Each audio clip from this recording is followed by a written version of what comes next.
We are broadcasting on Spreaker. This is the English program, and we are moving on. This is an article that was published back in July of this year, July 24th to be precise.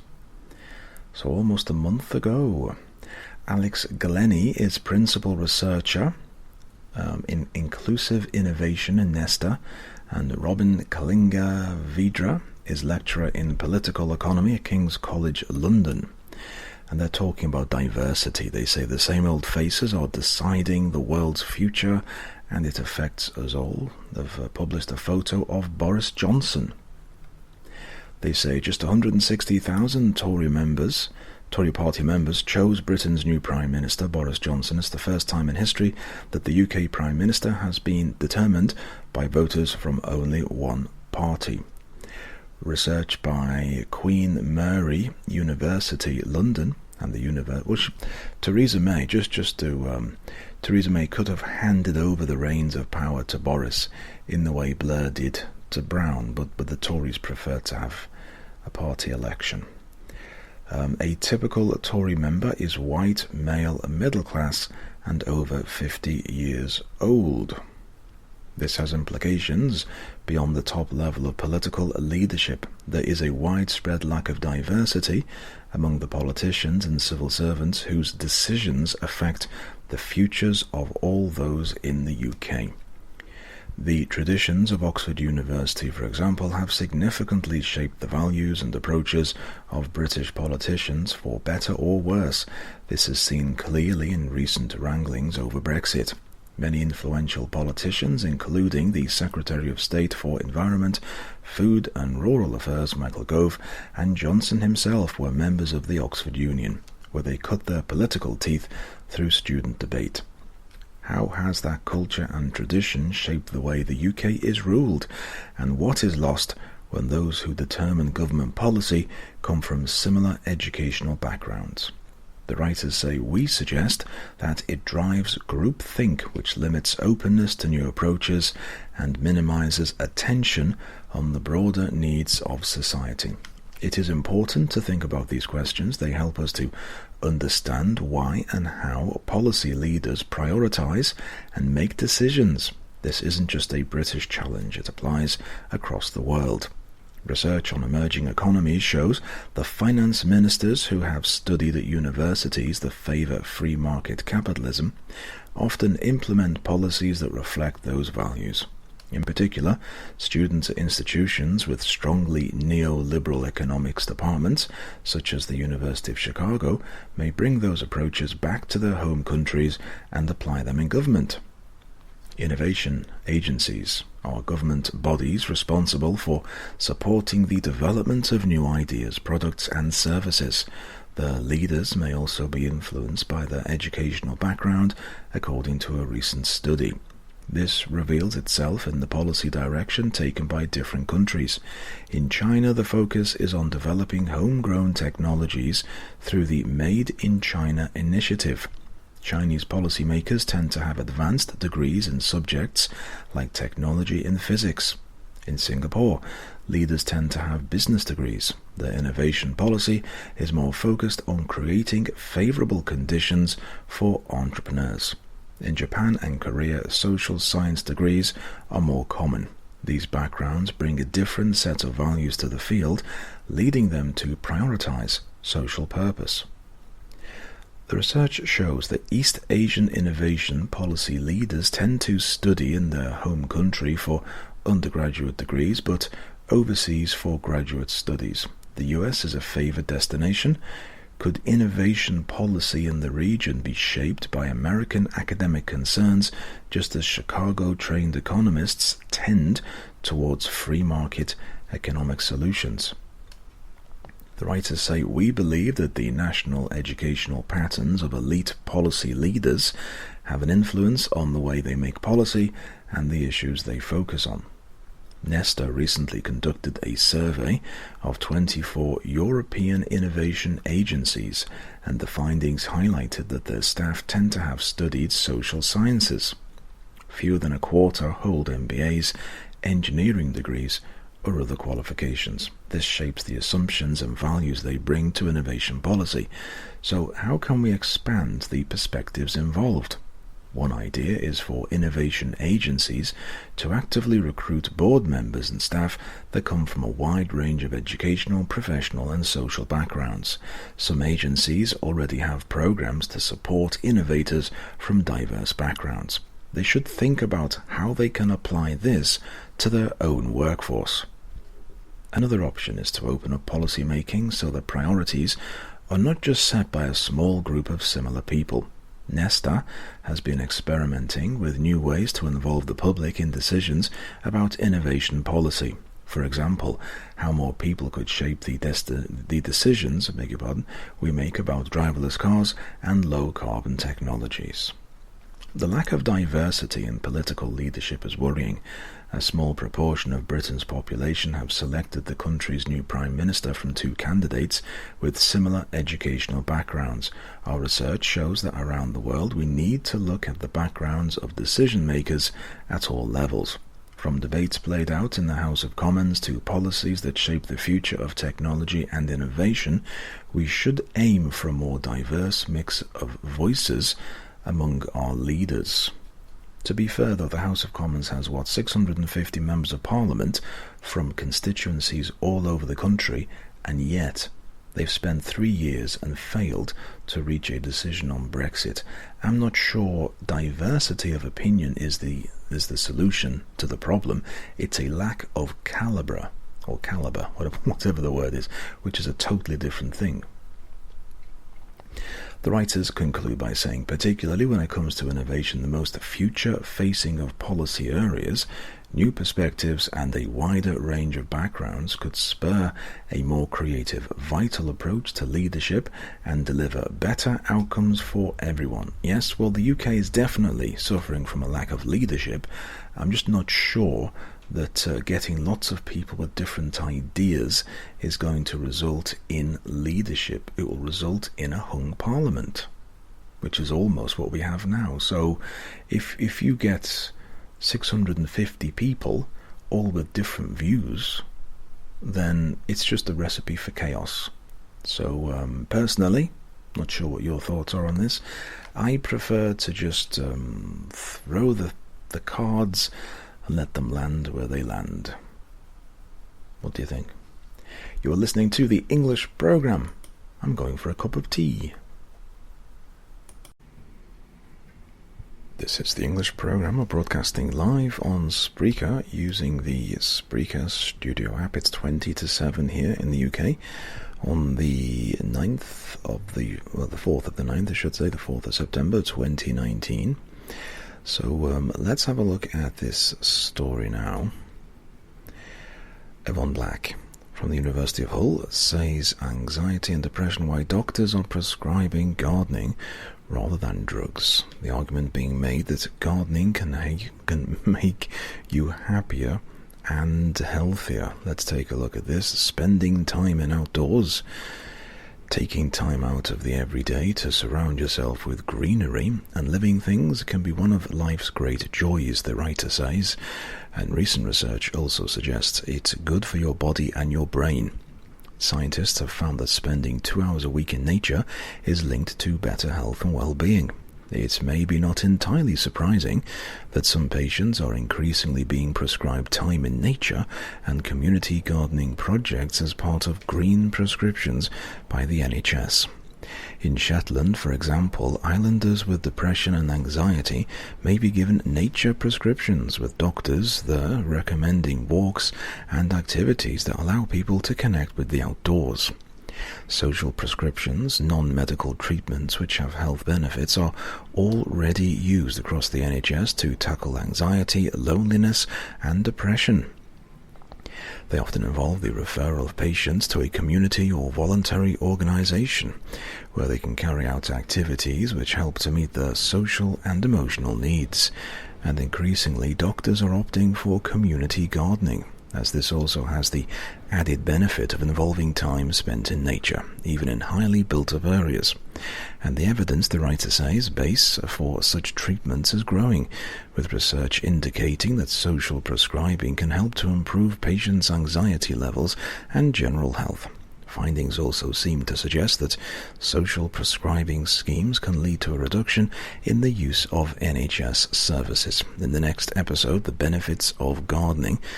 Just one moment though, I'm going to, if I can, play a little bit of music.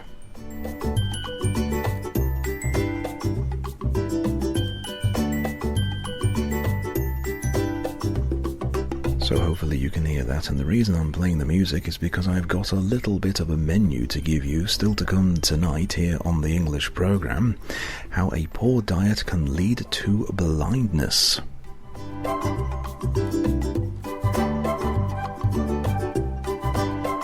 Research from the University of Bristol. Most people know that a poor diet can lead to heart disease, diabetes and even cancer, but few are aware it can lead to blindness, says Denise Atan. More of that later.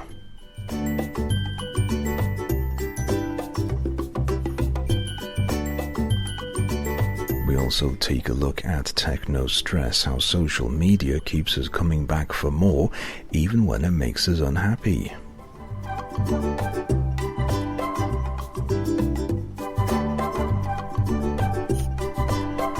Academics from Lancaster University and others say looking for a short-term fix from the very thing which is causing you long-term problems is a symptom of addiction.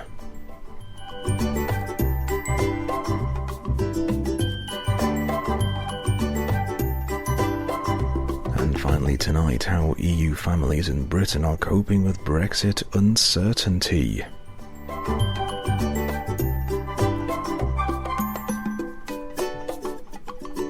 Nando Segona from the University of Birmingham says applying for British citizenship or settled status is a way for EU nationals to take back control over their lives. We have the story on that a little bit later today here on the English program.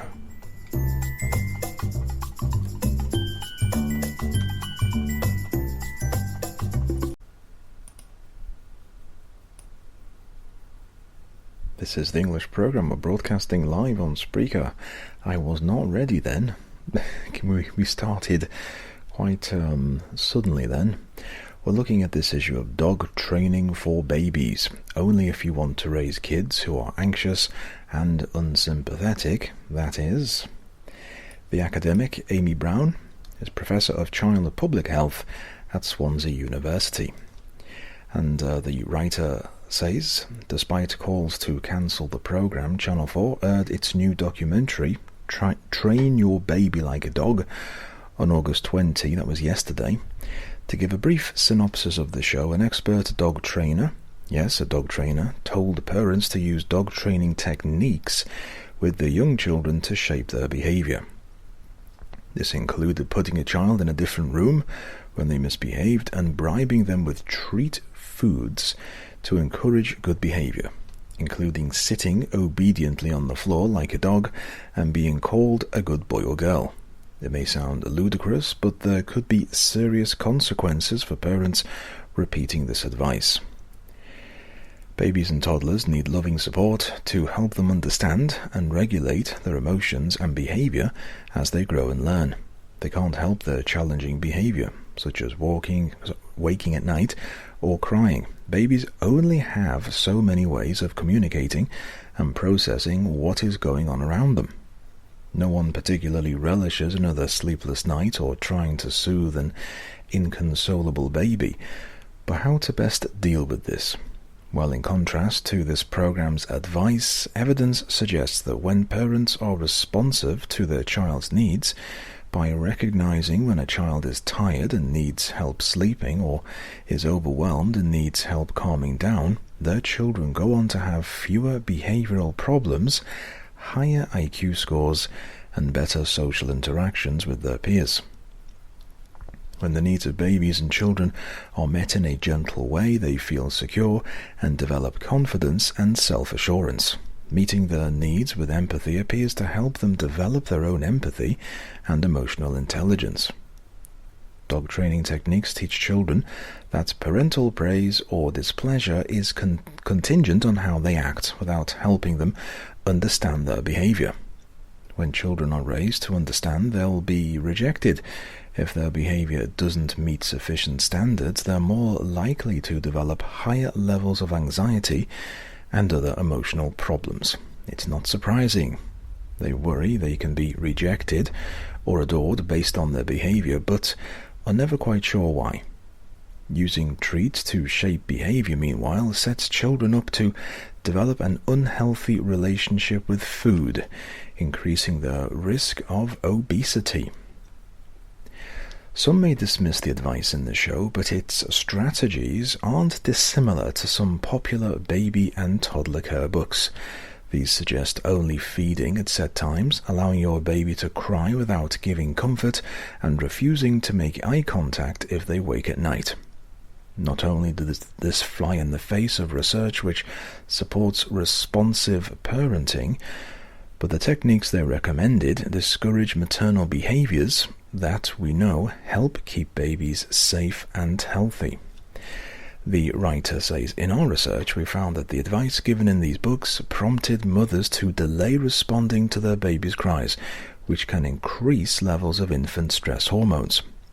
It also encouraged parents to put their baby to sleep in another room against safe sleep guidance, and even spurred them to reduce how much they cuddled their baby. Not only were these techniques harmful, but they only worked in getting infants to sleep around 15 to 20% of the time. When they didn't work, mothers felt even more anxious and frustrated than before, with some saying that they felt like a failure. Mothers who used the guidance had higher levels of stress and depression. Why do parents feel so stressed and isolated that they think treating their baby like a dog is a good idea? It says a lot about the pressures the families are under today. Surely a better solution to treating a baby like the family pet would be to teach parents the importance of responsive care and help them create the environment they need to do that. Instead, parents are told not to meet their child's normal emotional needs with love, but to treat them as an inconvenience that can be trained out of them. What do you think? You can follow us here on Spreaker. I think I'll give you our contact details just in case you're not aware. You can go to our website, English Program. It's the British spelling, Programme.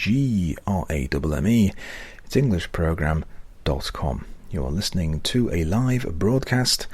This is on Spreaker. Laura Hart is Senior Research Fellow at the University of Melbourne and has written an article, How Many People Have Eating Disorders? She says, we don't really know, and that's a worry.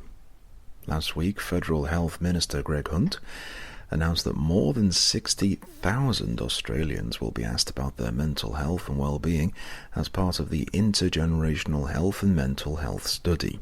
The Mental Health Survey will be run in 2020 with new data on how common mental illness is due the year after.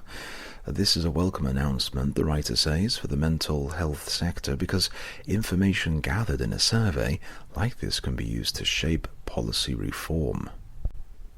Eating disorders, the writer says, a major category of mental illnesses, have been neglected by all previous important data collection initiatives in Australia so far.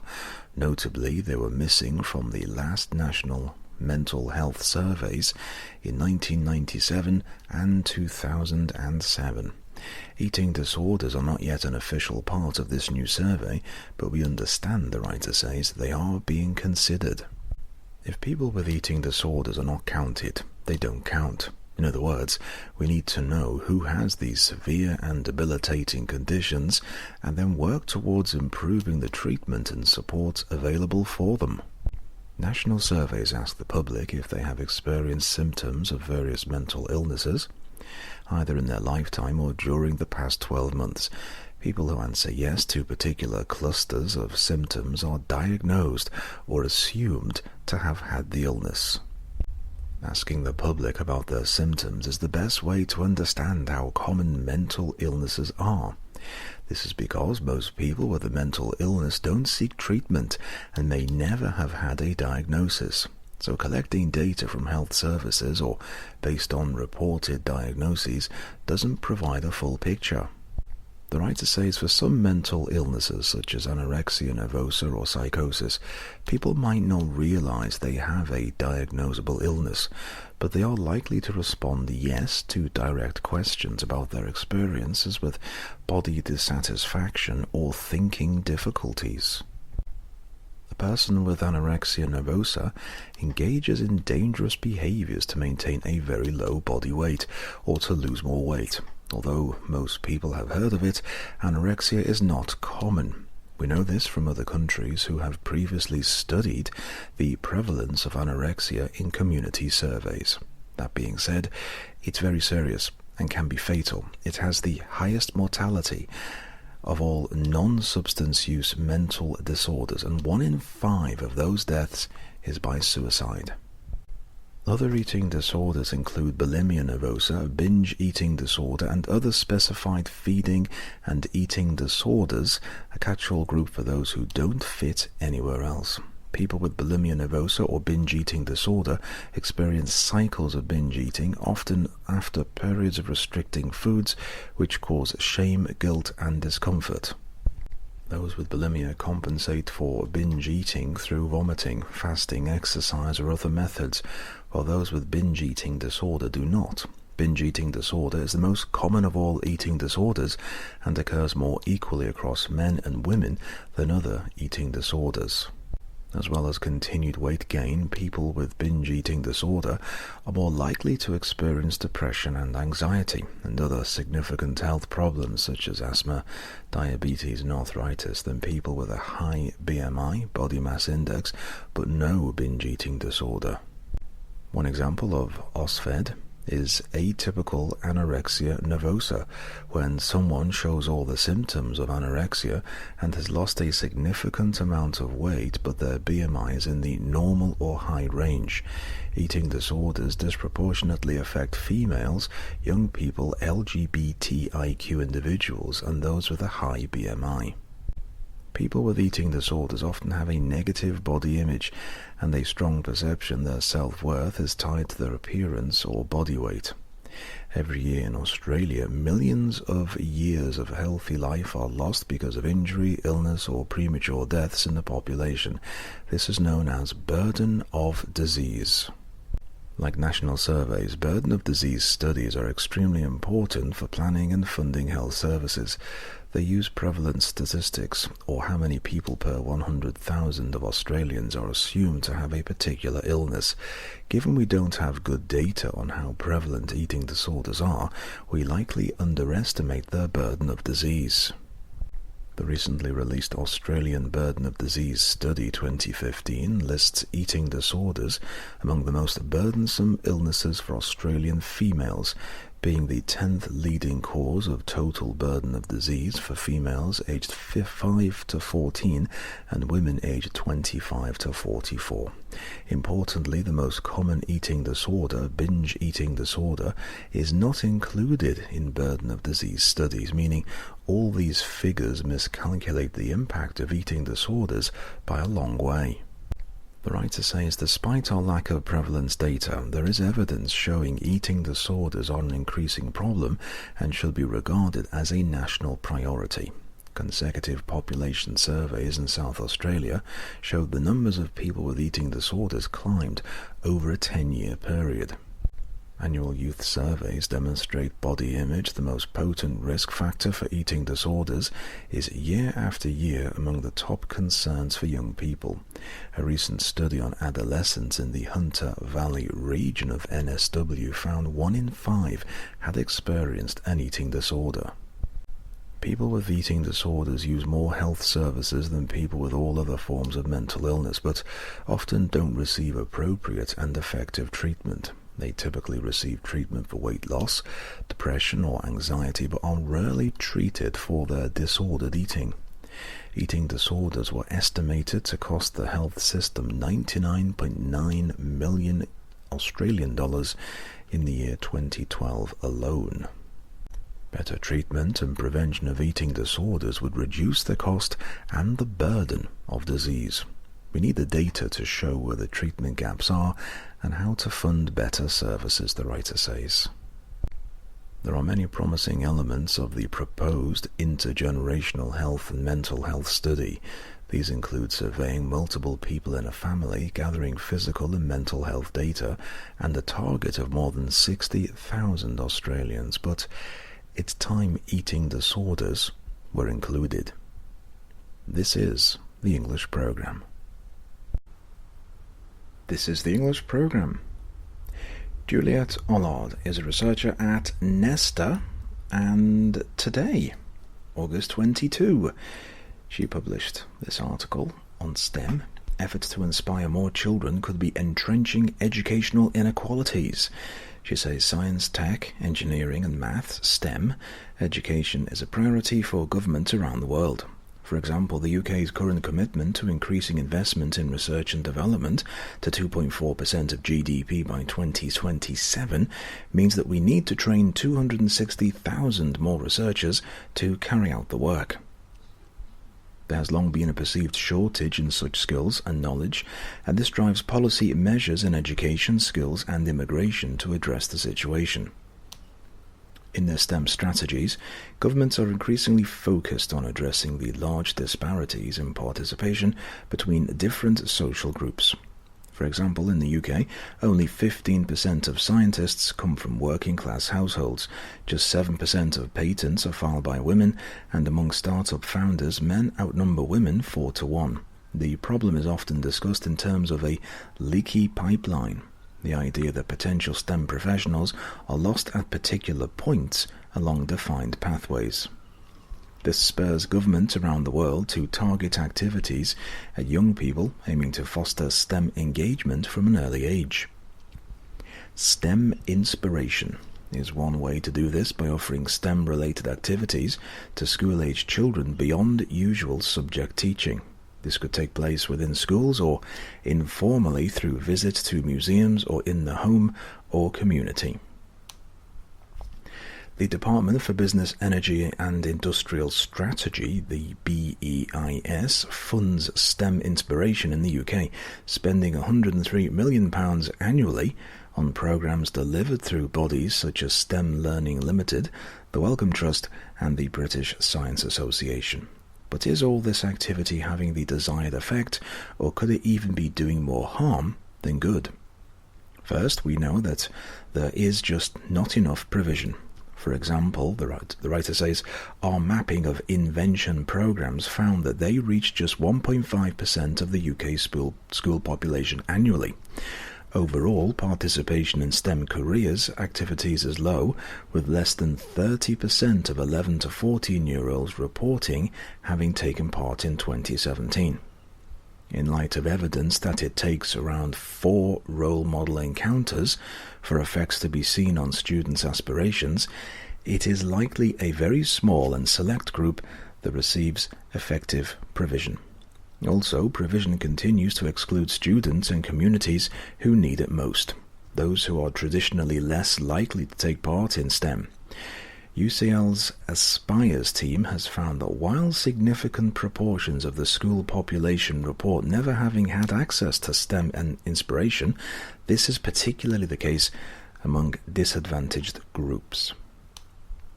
The writer says, our own research looked in more detail at one particular type of STEM inspiration activity, competitions. STEM competitions are an increasingly popular model in the UK and internationally, challenging students individually or in teams to apply STEM skills and knowledge to hands-on projects. There are around 50 STEM and innovation competitions in the UK. Government departments run their own. For example, the Youth Industrial Strategy Competition by the BEIS and Cyber First by the National Cyber Security Centre. The model is also very popular in the US and China and reflects a strategic focus on STEM for economic growth. However, in some countries, such as Finland, competitions are treated more as opportunities to collaborate and share knowledge than promote individual success. And in Singapore, there is a noticeable emphasis on creativity in STEM. The writer says, we looked at participation in STEM competitions in England and compiled a data set of 179 schools that had teams shortlisted from 13 competitions in total. While 2 competitions, the Leaders Award and IET Faraday, provide a complete list of all participating schools, only shortlisted schools were available for other programs. Classifying schools by type, the writer says, we found that 21% were independent schools, a large overrepresentation. Independent schools make up just 10% of all schools in England. This is probably because while over 80% of independent schools offer STEM competitions as an extracurricular activity, only half of all state schools do. After excluding independent schools, the writer says, we added data on state schools' deprivation levels using eligibility for the pupil premium, extra funding allocated to schools to support students from disadvantaged backgrounds, as an indicator. We found that almost half, 45%, were in the least deprived, fifth of all state schools. In other words, there is a strong skew towards schools serving richer populations. Other studies show that this pattern holds in different fields too. For example, independent schools are also overrepresented in enterprise competitions, and theoretical work suggests that such competitions reproduce inequalities between participants, schools, and communities. Academics question the educational value of competitions, observing that such exercises emphasize the extrinsic reward of achievement, so that participants engage in tasks to win rather than to learn. However, competitions can be designed with a commitment to equity, meaningful learning, and long-term outcomes for communities, by organizations that draw on research evidence and lessons learned through their own practice. For example, the Leaders Award, run by Primary Engineer, asks children, if you were an engineer, what would you do? Challenges them to apply engineering principles to a problem of their choice. The program runs 16 distinct regional competitions, reaches 60,000 students annually, and emphasizes local community and industry links. As ever, Finland provides an inspiring example. STAR-T is an international program run by the Luma Center, a network of Finnish universities dedicated to ensuring high-quality science, technology, and mathematics teaching. Students develop projects based on their own interests, with the requirement that projects are related to science, maths, and/or technology. Interdisciplinary projects and those which incorporate other subjects such as art are encouraged, and that they address one of the STAR-T themes.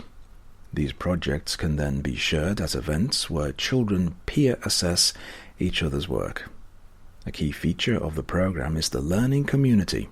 Schools, kindergartens, extracurricular clubs, and even families register as learning communities to support projects and are invited to share best practices within this network.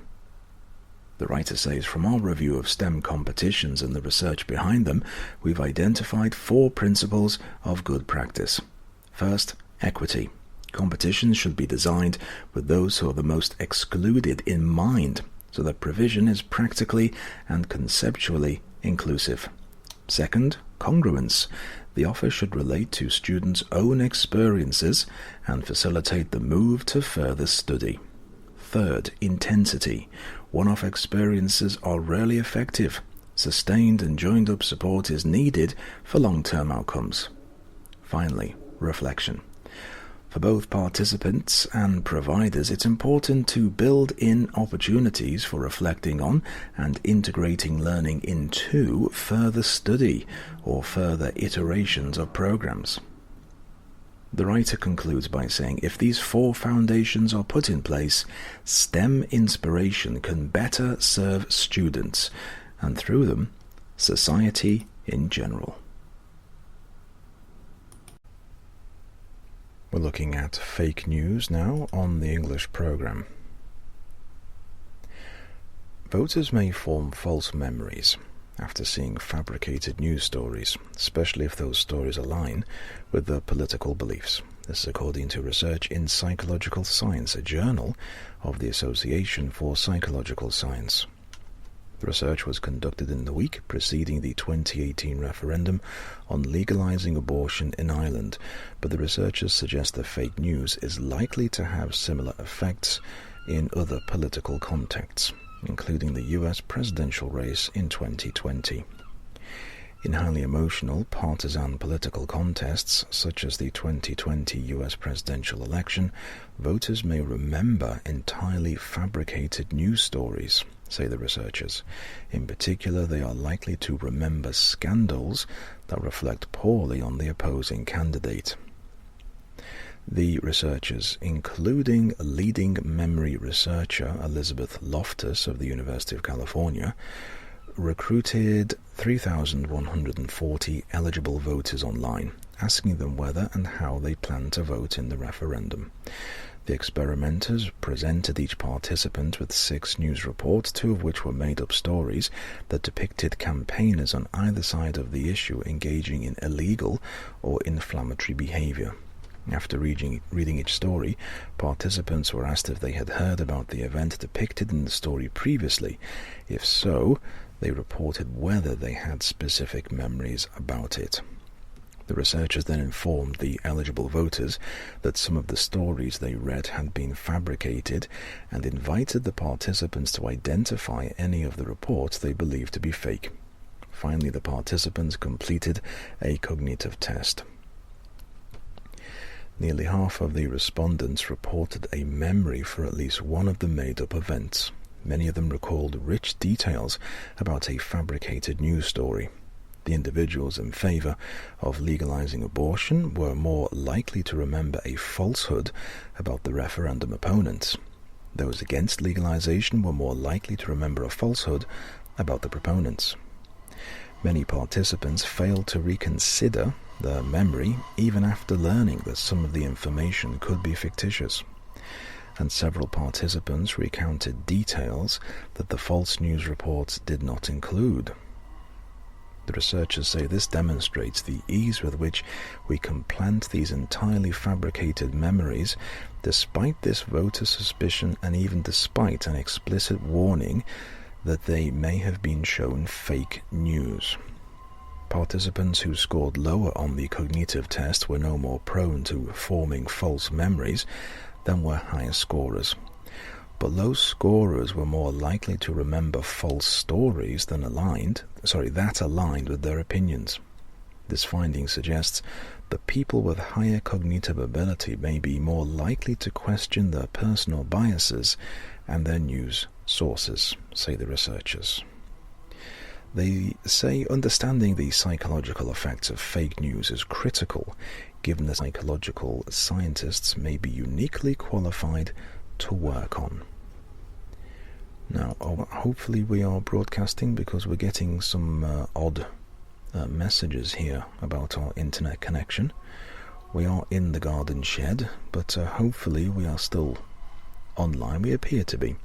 I just wanted to make a quick point, and I'll try and keep it out of the politics, so I'll take ideas from both sides. If the Can you hear that motorbike? My goodness. It's very difficult to concentrate with all these noises. So if the media reports gossip about Hillary Clinton, is that not fake news? It's coming from the official broadcasters, but isn't it fake news if they're just reporting gossip? at the same time, if they report gossip about Trump, is that not fake news? Isn't the point that whatever information we pick up, wherever we get it from, that goes into our biases? I find it very difficult to believe that anybody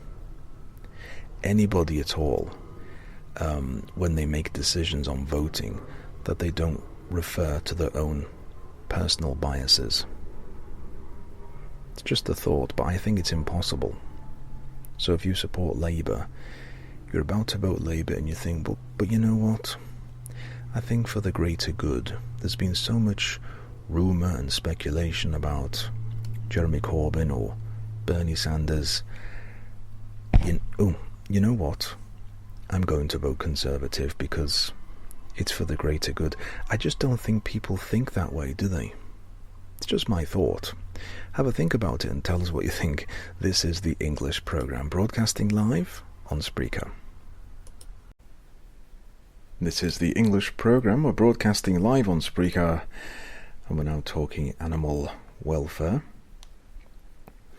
Mary Baxter is Research Fellow in Animal Welfare at Queen's University, and says finding signs of happiness in chickens could help us understand their lives in captivity. She published this article on the 1st of August and says, when animal welfare campaigner Ruth Harrison published a book in 1964 called Animal Machines, there was a public outcry.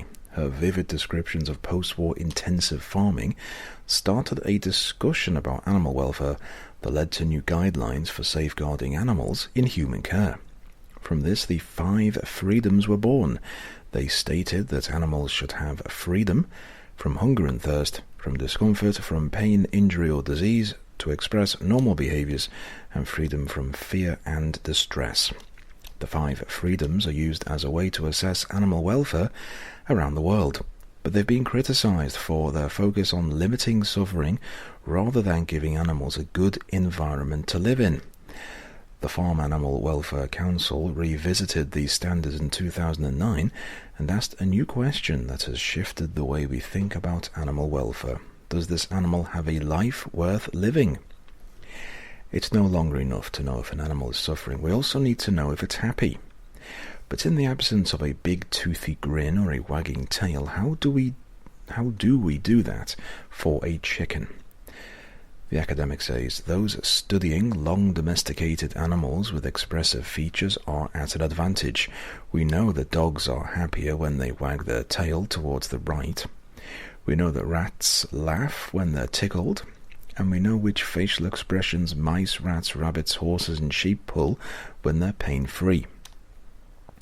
But we don't yet have a positive behavior marker for chickens, and we need one.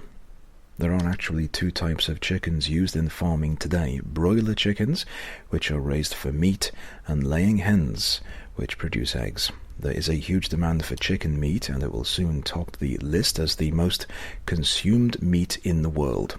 In the UK alone, there were over 1 billion broilers slaughtered in 2018. There are many ways of telling if a chicken is suffering, but to create a truly positive environment for farmed broiler chickens, researchers must find ways of measuring their contentedness. Identifying play behaviors in farm animals is one useful way for monitoring their welfare, although it's a frustrating exercise for scientists. Animal play varies wildly between species. Most of the time, play wastes valuable energy, and it has yet to be conclusively linked to any future benefits. It does seem that animals don't play when food is scarce, or they're injured, or scared. Play also appears to be self-rewarding. Animals play because it feels good, which is why we believe that play is linked to positive emotions. In children, an absence of play is one of the core symptoms of depression. Play-like behaviors in poultry were first described in the 1950s and 60s, with researchers writing detailed accounts of sparring, frolicking, and food running in young birds. In the following years, they were renamed as aggression or running with flapping. This is probably because of the general reluctance among scientists to attribute emotion or awareness to birds. But these behaviors fit within well-established definitions of animal play, and their presence in modern broilers might just be the happiness marker we're looking for. Both sparring and frolicking are easy to spot when you're walking down a chicken shed. A rush of white bodies moves to fill the empty space you've made behind you. They run wildly, flapping their wings and rapidly changing direction. It's contagious, and once one starts, they all bomb about in a flurry of nonsensical movements. Sometimes they bump into each other and take a step back, rearing up and facing off with their neck feathers raised and their beaks almost touching. They don't actually land any blows, it's all bluff, and they're distracted easily by other birds or by the sight of the feeders. Frolicking has all the hallmarks of locomotory rotational play, which is another word for when animals jump or run about for no reason. There are accounts of this type of play in numerous animals, including pigs, seals, monkeys, calves, and wolves. Sparring also appears to be a juvenile form of adult fighting, or the chicken version of rough and tumble. Food running is an odd behavior that resembles a social object play, which is when play with another animal involves an object, like tug-of-war. It's called food running because chicks will pick up an object that's usually shaped like a rod or a worm, sometimes a pen lid. The writer says she was too close to rescue, and they run around with it, making cooing noises until other birds give chase. The writer says the object moves between the group until the last one loses interest. It was initially thought to just be chickens trying to stop another bird from eating whatever it had found, but chicks will food run even when they've been raised in total isolation. They also make distinctive noises when they get the object, which is not a good way of hiding something tasty. Hunger doesn't seem to be related to food running, and they do it even with constant access to food and when they are given obvious non-food items. If broilers are doing this, it may be a good sign that all their other needs have been met and they're using energy to play. The writer says broiler behavior patterns have changed a lot since they were domesticated and bred for meat production. Although it's not a chicken version of a wagging tail, these play behaviors may tell us a lot about their emotional state and could help researchers design environments that give them a life worth living. Poor things. You're listening to the English program, broadcasting live on Spreaker. Max Saunders is Professor of English at King's College London, and today, August 22nd, he's published an article, Futurology, how a group of visionaries looked beyond the possible a century ago and predicted today's world. He says, from shamanic ritual to horoscopes, humans have always tried to predict the future. Today, trusting predictions and prophecies has become part of daily life. From the weather forecast to the time the sat-nav says we will reach our destination, our lives are built around futuristic fictions. Of course, while we may sometimes feel betrayed by our local meteorologist, trusting their foresight is a lot more rational than putting the same stock in a TV psychic. This shift toward more evidence-based guesswork came about in the 20th century. Futurologists began to see what prediction looked like when based on a scientific understanding of the world, rather than the traditional basis of prophecy, religion, magic, or dream. Genetic modifications, space stations, wind power, artificial wombs, video phones, wireless internet, and cyborgs were all foreseen by futurologists from the 1920s and 1930s.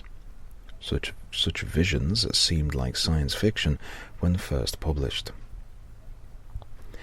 They all appeared in the brilliant and innovative Today and Tomorrow books from the 1920s, which signal the beginning of our modern conception of futurology.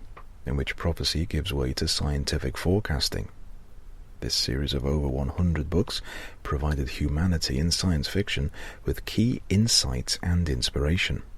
The writer says, "I've been immersed in them for the last few years while writing the first book about these fascinating works, and have found that these pioneering futurologists have a lot to teach us." The writer says, in their early responses to the technologies emerging then, aircraft, radio, recording, robotics, television, the writers grasped how those innovations were changing our sense of who we are, and they often gave startlingly canny previews of what was coming next, as in the case of Archibald Lowe, who, in his 1924 book Wireless Possibilities, predicted the mobile phone. In a few years' time, we shall be able to chat to our friends in an aeroplane and in the streets with the help of a pocket wireless set. The writer says, "My immersion in these historic visions of the future has also shown me that looking at this collection of sparkling projections can teach us a lot about current prediction attempts, which today are dominated by methodologies claiming scientific rigor, such as horizon scanning, scenario planning, and anticipatory governance. Unlike the corporate, bland way in which most of this professional future-gazing takes place within government, think tanks and corporations, the scientists, writers and experts who wrote these books produced very individual visions. They were committed to thinking about the future on a scientific basis, but they were also free to imagine futures that would exist for other reasons than corporate or governmental advantage. The resulting books are sometimes fanciful, but their fancy occasionally gets them further than today's more cautious and methodical, I can't say that word, I do admit, methodical projections. Methodical, second syllable, okay. So, forecasting future discoveries. Methodical, there we go. Take J.B.S. Haldane, the brilliant mathematical geneticist, oh my goodness, whose book Daedalus, or Science in the Future, inspired the whole series in 1923. He ranges widely across these sciences, trying to imagine what remained to be done in each. Haldane thought the main work in physics had been done with the theory of relativity and the development of quantum mechanics. The main tasks left seemed to him to be the delivery of better engineering, faster travel, and better communications.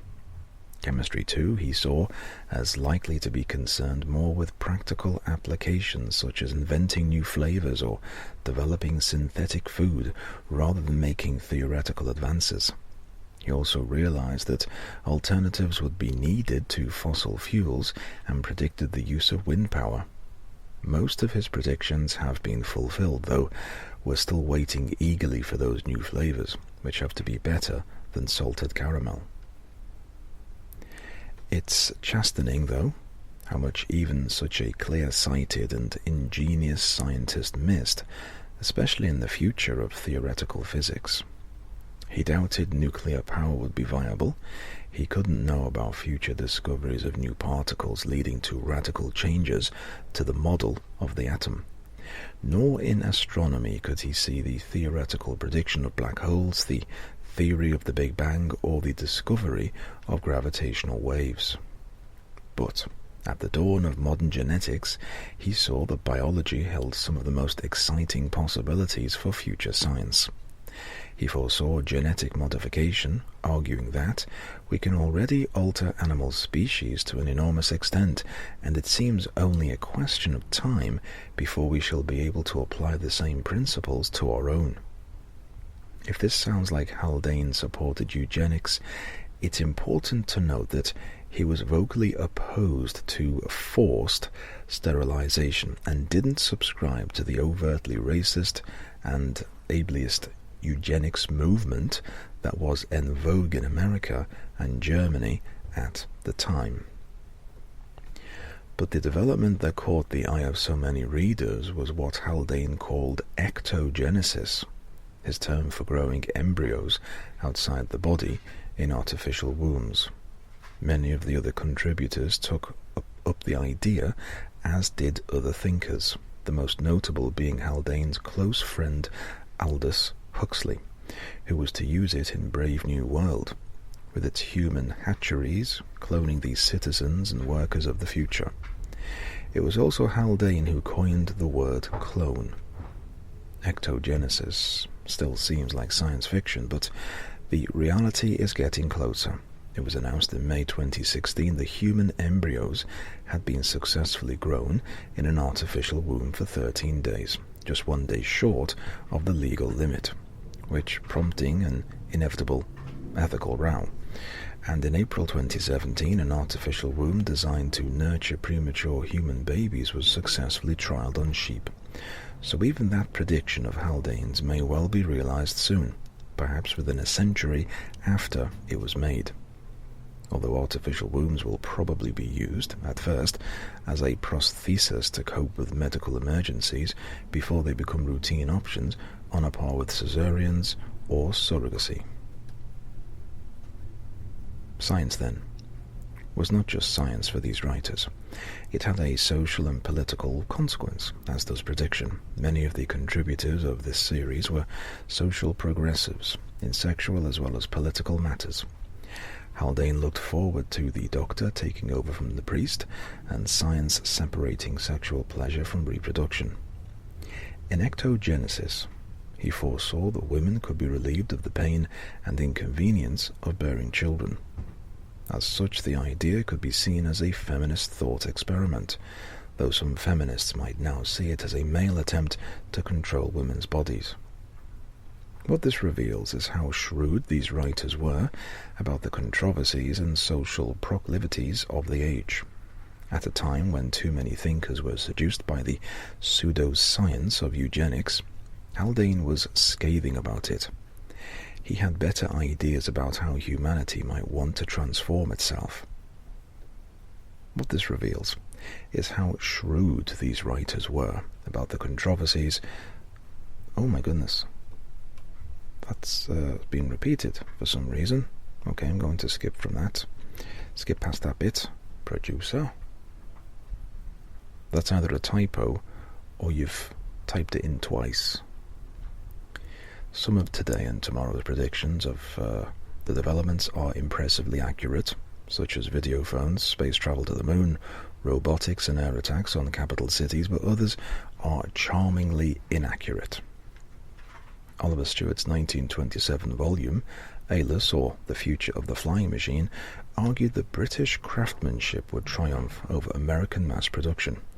He was excited by autogyros, small aircraft with a propeller for thrust and a freewheeling rotor on top, for which there was a craze at the time.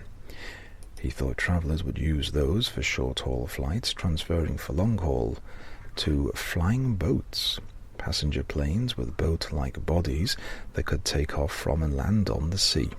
Flying boats certainly had their vogue for glamorous voyages across the ocean, but disappeared as airliners became bigger and longer range and as more airports were built. Today and Tomorrow series, like all futurology, is full of such parallel universes. Paths history could well have taken, but didn't. In the rousing 1925 feminist volume Hypatia, or Women and Knowledge, Bertrand Russell's wife Dora proposed that women should be paid for household work. The writer says, unfortunately, this has not come to pass either. The film critic Ernest Betts, meanwhile, writes in 1928's Heraclitus, or The Future of Films, that the film of 100 years hence, if it is true to itself, will still be silent, but it will be saying more than ever. That's a good quote, I like that one. His timing was terrible, as the first Talkie the Jazz Singer had just come out. But Betts' vision of film's distinctiveness and integrity, the expressive possibilities open to it when it brackets off sound, and of its potential as a universal human language cutting across different linguistic cultures, remains admirable. The difficulty with future thinking is to guess which of the forking paths leads to our real future. In most of the books, moments of surprisingly accurate prediction are tangled up with false prophecies. This isn't to say that the accuracy is just a matter of chance. Take another of the most dazzling examples, The World, the Flesh, and the Devil by the scientist J.D. Bernal, one of the great pioneers of molecular biology. This has influenced science fiction writers, including Arthur C. Clarke, who called it the most brilliant attempt at scientific prediction ever made. Bernal sees science as enabling us to transcend limits. He doesn't think we should settle for the status quo if we can imagine something better.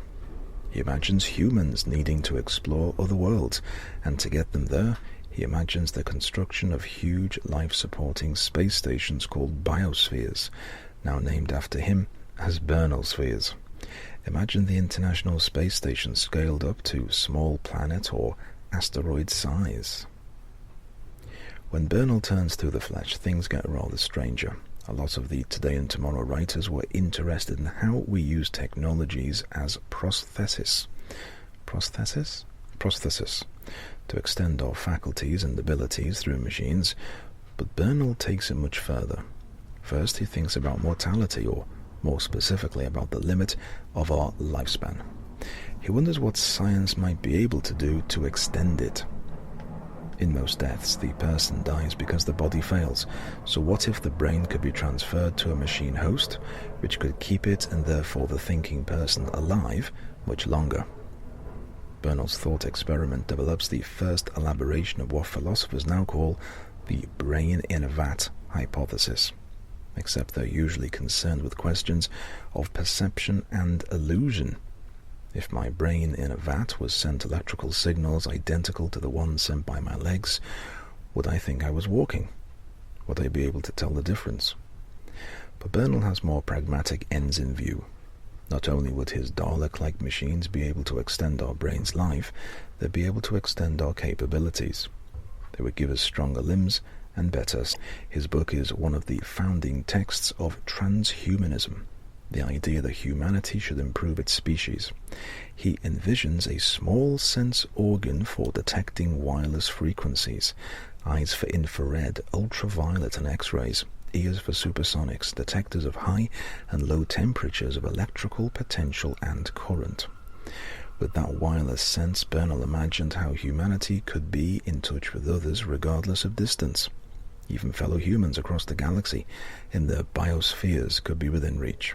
And, like several of these series' authors, he imagines such interconnection as augmenting human intelligence, of producing what science fiction writers have called a hive mind, or what Haldane calls a superbrain. It's not AI exactly, because its components are natural, individual human brains, and in some ways, coming from Marxist intellectuals like Haldane and Bernal, what they're imagining is a particular realization of solidarity. Workers of the world uniting mentally. Bernal even speculates that if your thoughts could be broadcast direct to other minds in this way, then they would continue to exist even after the individual brain that thought them had died, and so would offer a form of immortality guaranteed by science instead of religion. But from a modern point of view, that's what's more interesting is how Bernal effectively imagined the World Wide Web more than 60 years before its invention by Tim Berners-Lee. What neither Bernal nor any of the Today and Tomorrow contributors could imagine, though, was the computers needed to run it, even though they were only about 15 years away when he was writing. And it's these computers that have so ramped up and transformed these early attempts at futurology into the industry it is today. How can we account for this computer-shaped hole at the center of so many of these prophecies? It was partly that mechanical or analog computers, such as punching card machines and anti-craft. My goodness, what is that? This is what happens when you broadcast in the shed, I guess. I think someone's cutting the grass or something. My goodness. I've got planes going over. We normally have dogs barking, and now someone is... Producer, go and have a look, see what that is. That's quite annoying. So, where was I? Such as punched card machines and anti-aircraft gun predictors, which helped gunners aim at rapidly moving targets. We are broadcasting live. I think we're going to take a break because that is I'm not sure if you can hear that, but I'm getting two distinct sounds from the background, and it's not good. Thank you for listening. Look, 17 minutes. I was going for quite a while there.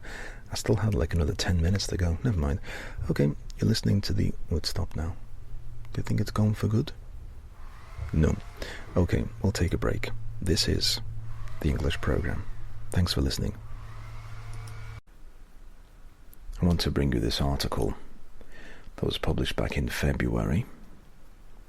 The author, Heather Alborough, Associate Lecturer, PhD candidate in Political Ecology at Nottingham Trent University, and Heather published this article, Go Vegan Because of Mass Exploitation of Animals, Not Because Eating Them is Wrong.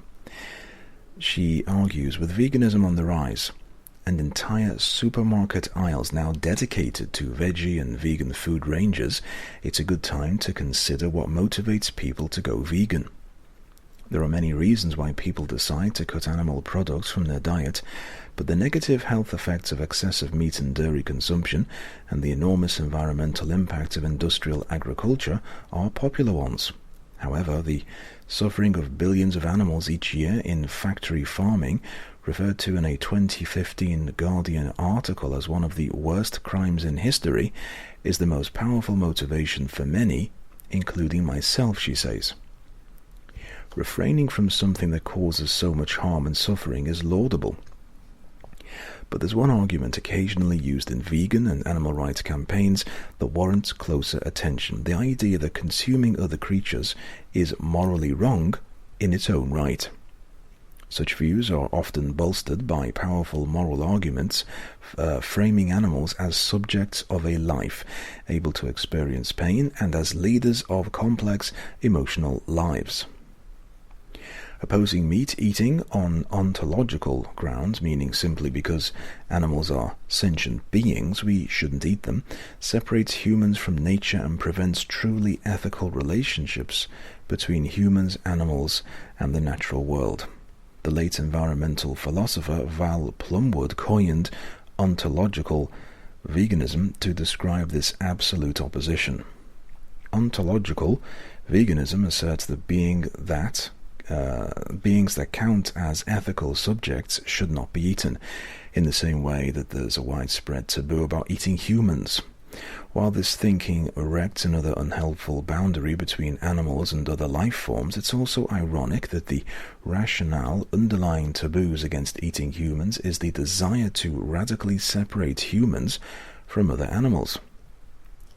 The writer says, by framing the consumption of other living beings as an inherent moral wrong, ontological veganism also risks demonizing predation. In order to avoid this, a common approach is to excuse animal predation by arguing that the latter is part of nature, while humans, as cultural beings, should be exempt. Some of us, especially those living in wealthy countries, can indeed choose to opt for vegan products, but this argument reproduces another false dichotomy: nature versus culture. Life is entanglement with no clear boundaries between humans and other species, or between nature and society. Come among the deer on the hill, the fish in the river, the quail in the meadows. You can take them. You can eat them. Like you, they are food. They are with you, not for you. This quote is from the late utopian author Ursula Le Guin in her novel Always Coming Home. Her idea is akin to Plumwood's theory of ecological animalism, which seeks to replace human supremacy over nature with mutual and respectful use between humans and other species. Ontological veganism would frame using or consuming animals itself as inherently exploitative. But consider forms of mutual use seen in symbiotic relationships, such as those between pollinating insects and plants. In such scenarios, use isn't oppressive or exploitative. It's the form of use seen within industrial capitalism, where humans and non-humans alike are treated only as a means to an end that prevents ethical relationships. Ecosystems and all living beings depend on mutual use and consumption. Orcas consume fish and other marine mammals. We must consume living vegetable matter at least, and when we die we become food for a host of microorganisms, nourishing them in turn. If humans are indeed animals who differ from other species only by degrees rather than kind, then like them we are food. To deny this is to deny that humans are embedded within the ecosystems they originate from and are sustained by. The horrific cruelty involved in industrial factory farming reduces living beings to mere profitable commodities. The writer says this is why I am a vegan, and it is here where calls for eradicating or at least reforming animal agriculture find firmer ground. The way in which animals are currently treated in agriculture represent the exact opposite of respect and mutuality. No wonder Aldous Huxley observed in his poignant ecotopian work Island that, for animals, Satan, quite obviously, is Homo sapiens. She says, ecological animalism offers a powerful basis for truly ethical and egalitarian ways of relating to other species. We are all food, and crucially so much more. We are with and not for one another, and we are all worthy of respect. Go vegan whenever and wherever possible, but be mindful of the underlying rationales involved, lest we reproduce the program. Living within 300 meters of urban green space, such as parks, let me just tell you, we are broadcasting from the garden shed, meaning we are in the garden. All day. I've had barking dogs, planes flying over, someone's cutting the grass or something in the background. I've had motorbikes.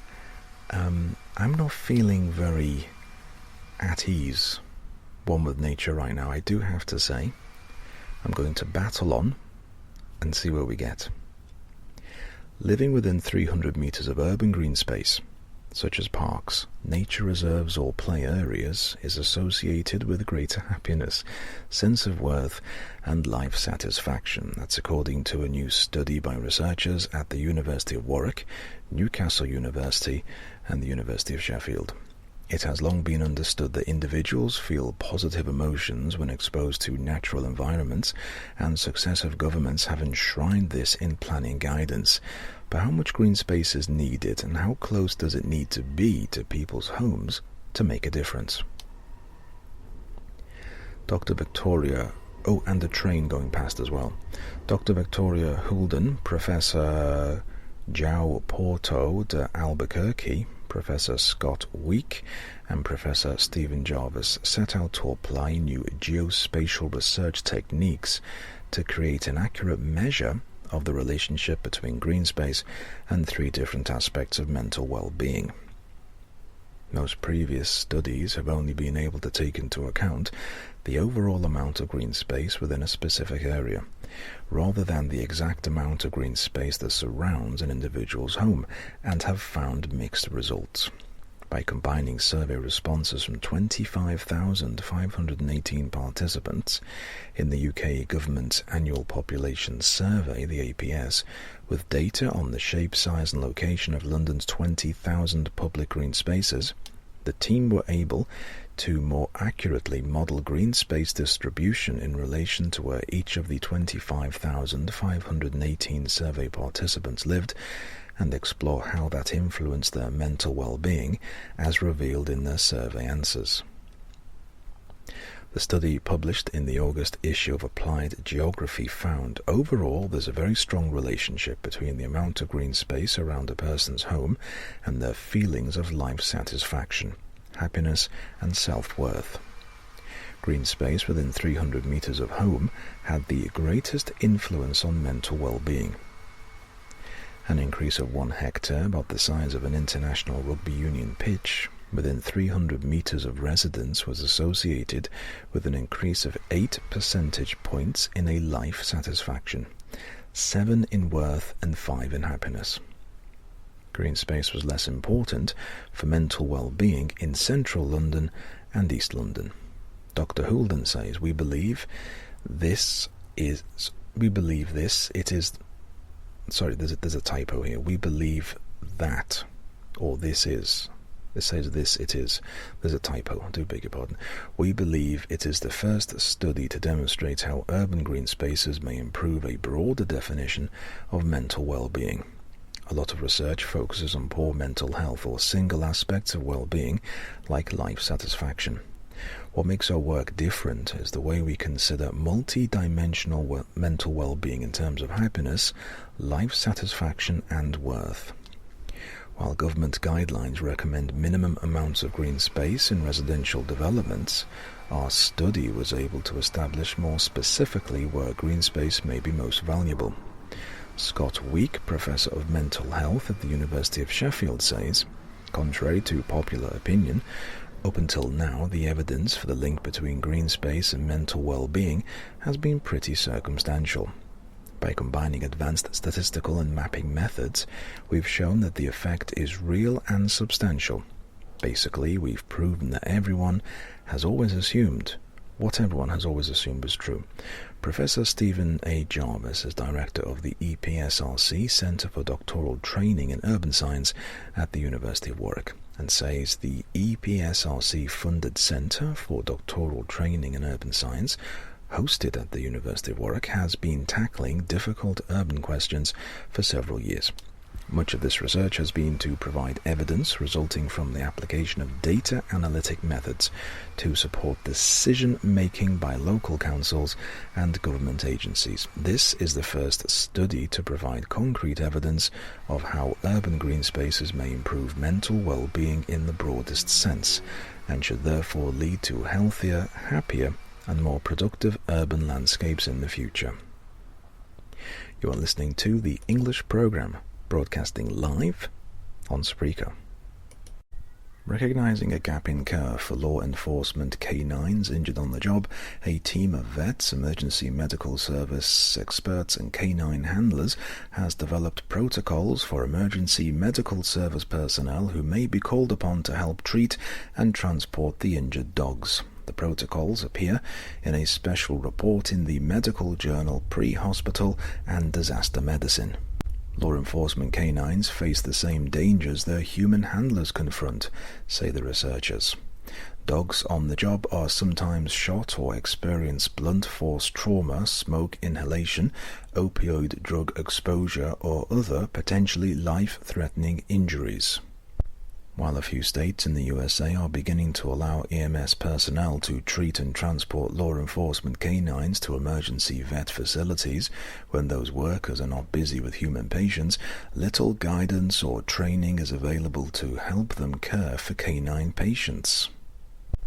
Emergency medical personnel are well trained in all aspects of pre-hospital care, but few are trained to apply their knowledge to canine patients. The researchers say our goal is to help them adapt their training to also serve the needs of law enforcement canine patients. Such training is as important to the health and well-being of the EMS personnel as it is to the dogs. Even the best trained dogs, the researchers say, sometimes bite their handlers or others in moments of distress or confusion. With a maximum bite force of 800 pounds per square inch, the dogs can severely injure anyone nearby. Some treatments may even enhance the danger. For example, naloxone, which may be administered to counter the dangerous effects of exposure to powerful opioids, can cause unconscious dogs to awaken in a frenzied, aggressive state. For this reason, the protocols recommend that a dog's handler immediately place a basket muzzle on an injured dog before anyone attempts to treat it. A basket muzzle is essential because dogs need to be able to pant with their mouths open to cool off. If a handler is not available, the protocols offer guidance on how to safely muzzle a dog. The researchers say, of course, it's strange for emergency medical personnel who normally treat humans to think about things like muzzles and other equipment designed for dogs, or to figure out how to administer drugs or diagnostic tests to dogs. That's why, the researchers say, we suggest they get preliminary training, establish relationships with emergency vet clinics, develop a list of facilities and their locations, and have on hand the phone numbers of emergency vets contacts they can call in the event of a serious canine injury. The protocols offer guidance on a host of procedures that would not be immediately obvious to someone trained to stabilize, treat, and transport human patients. They describe how to take a dog's vital signs, where to make an intramuscular injection, what kinds of analgesics work best in dogs, how to administer drugs intranasally, and how to adapt a human oxygen mask to a dog's snout when necessary. They also recommend that emergency medical staff have on hand a basket muzzle, leash, specially sized catheters, pediatric blood pressure cuffs, tennis balls, and rawhide. Toys are good for reducing anxiety in dogs, the authors note. There is no official record keeping on the number of law enforcement canines that are injured or killed on the job, though some agencies voluntarily report the deaths. Over a period of about 30 months ending in July 2018, there were 68 reported law enforcement canines killed on the job in the US, the researchers say. Heat stroke took the lives of 21 dogs. Most of the others died from traumatic injuries, including blunt and penetrating force trauma and drowning. The researchers say these dogs risk their lives to protect the public and their human law enforcement handlers. As more states sponsor legislation to improve their access to critical care, we also need to step up to make sure that the system is prepared to meet their medical needs in their moment of crisis. Okay, this is the English program broadcasting live on Spreaker using the Spreaker Studio app. And we have this that has been written by Toby Nielsen of University of Glasgow, or technological singularity. Rising temperatures, melting sea ice, ocean acidification, deforestation, soil erosion, overpopulation, biodiversity loss, and the general degradation of ecosystems worldwide are an escalating threat to all life's survival on planet Earth. How then does contemporary sci-fi respond to these pressures and demands of living on a dying planet? Many recent sci-fi films seem to reflect this shifting concern. Interstellar, Snowpiercer, After Earth, I.O., Last on Earth, Dawn of the Planet of the Apes, Wall-E, Avatar, Geostorm, Annihilation, and Okja. I have to confess, I haven't seen any of those.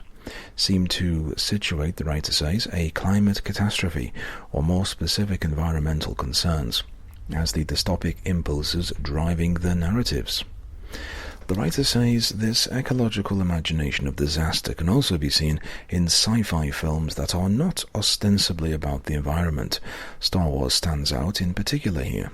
The transformations between the original 1977 Death Star in the Star Wars trilogy to the Death Stars found in 2015's Star Wars The Force Awakens and 2016's Rogue One: A Star Wars Story succinctly chart a movement from a technological to an ecological imagination of disaster in the genre.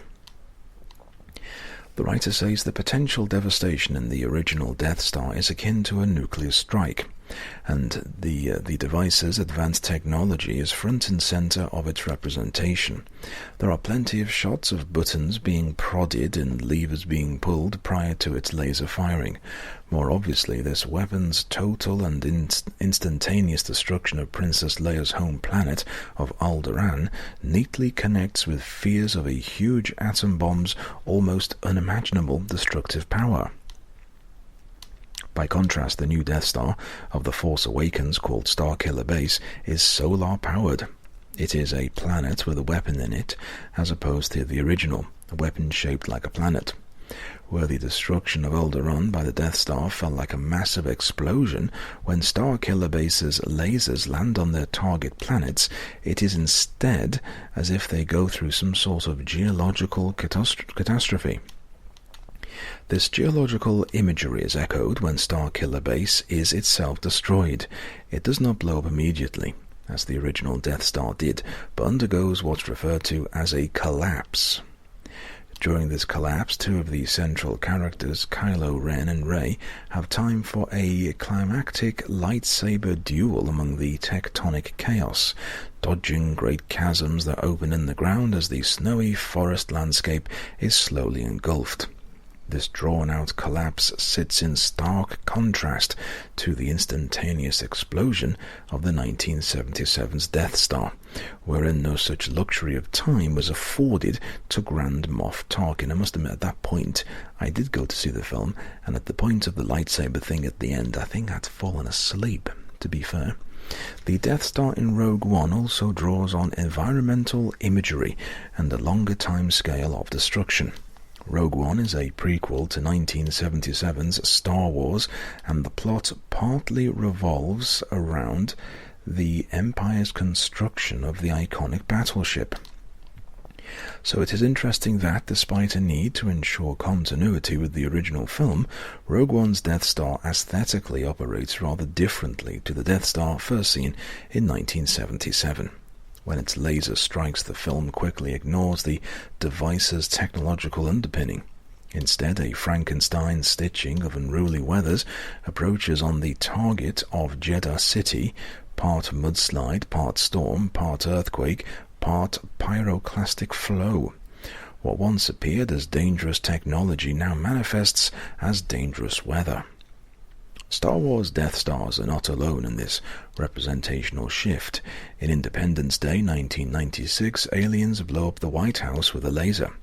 By 2016's Independence Day resurgence, the aliens are reinvented as intergalactic miners who use this laser to drill into the Earth's core to extract energy. At the end of the original Planet of the Apes, Charlton Heston gets down on his knees and exclaims, "You maniacs, you blew it all up," implying humans bombed themselves into near extinction. By the time Dawn of the Planet of the Apes came along in 2014, we were on the side of an environmentally situated and self-subsisting ape colony who simply wished to be left alone in the forest. As with Star Wars, the technological seems to give way to the ecological in 21st century iterations of 20th century franchises. The writer says Susan Sontag's 1965 article, The Imagination of Disaster, revolves around her belief that sci-fi films imagine the disaster narrative of the time in which they are made. These examples suggest that the disaster that is being imagined today is environmental, with these films situating the ecological concerns of a warming climate above and beyond that of nuclear Armageddon. Such a shift in attention is timely and pertinent to the pressures of a rapidly warming climate, and at the time of writing, the writer says, the Amazon rainforest is still burning fiercely. Through the mirrored, unruly environments found in sci-fi cinema and our contemporary moment alike, we are reminded that the worst effects of ecological collapse are continually unfolding. And this crisis is not only happening on fictitious planets and in far-flung time periods, but right here and now on Earth. And I'll just read this bit at the end here. Toby Nielsen is the author of Different Death Stars and Devastated Earths, Contemporary SF Cinema's Imagination of Disaster in the Anthropocene. Liverpool University Press provides funding as for the article I've just read. So there you go.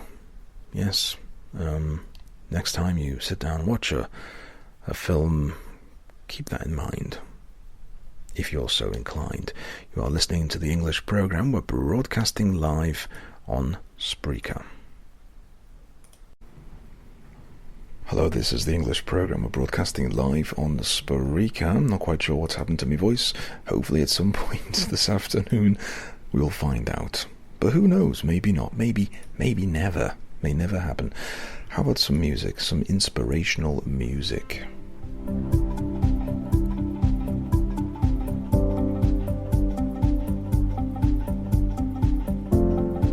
So I wanted to talk to you about this really serious story. I mean, this is very shocking. We don't know the full thing. This was published on the 2nd of September, and it's in relation to a boy who has gone blind because of a poor diet.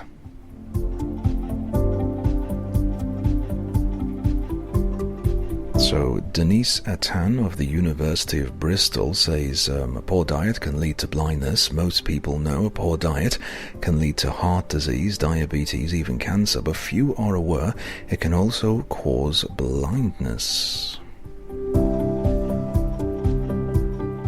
This is potentially a very, very serious public health issue. I'm not quite sure it's talked about, really, but clearly this is something which has happened. So this is the article. A poor diet of chips and crisps caused a teenage boy in England to become blind. The boy, let's call him Jasper, first visited his family GP complaining of tiredness when he was 14 years old. Tests showed he was anemic with low vitamin B12 levels. He was also a picky eater, but had no problems with his health. So his GP gave him vitamin B12 injections and advice on how to improve his diet. By the time he was 15, he'd started to develop hearing loss and had problems with his vision.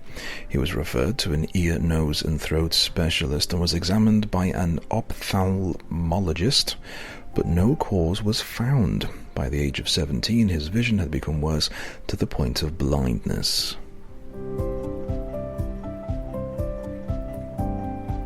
So he was referred to the Bristol Eye Hospital when he saw a specialist in neuro-ophthalmology.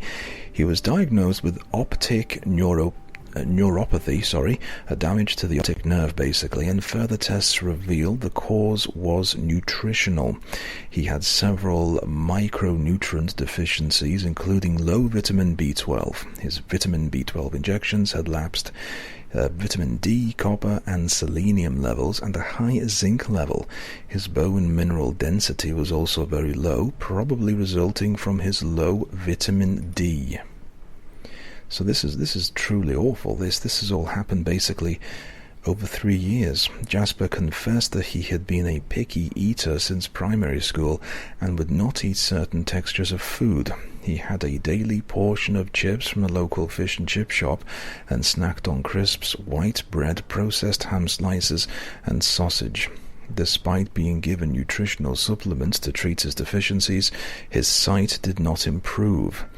The writer says, in our case study published in Annals of Internal Medicine, we concluded that Jasper's junk food diet and limited intake of nutritional vitamins and minerals resulted in the onset of nutritional optic neuropathy, a dysfunction of the optic nerve which is important for vision. It is a rare but serious complication of several types of nutritional deficiency. The writer says deficiencies of vitamin B1, vitamin B2, vitamin B3, vitamin B6, vitamin B9, vitamin B12, iron, calcium, magnesium and copper are all known to cause optic neuropathy and are easily misdiagnosed as other disorders if the doctor doesn't have the patient's dietary history. The writer says the condition is reversible if caught early, but left untreated, it can lead to permanent structural damage to the optic nerve and blindness, which happened in Jasper's case. So he's lost his sight and his hearing. My goodness, this is an awful story. We're going to continue with this a little bit later on, looking at the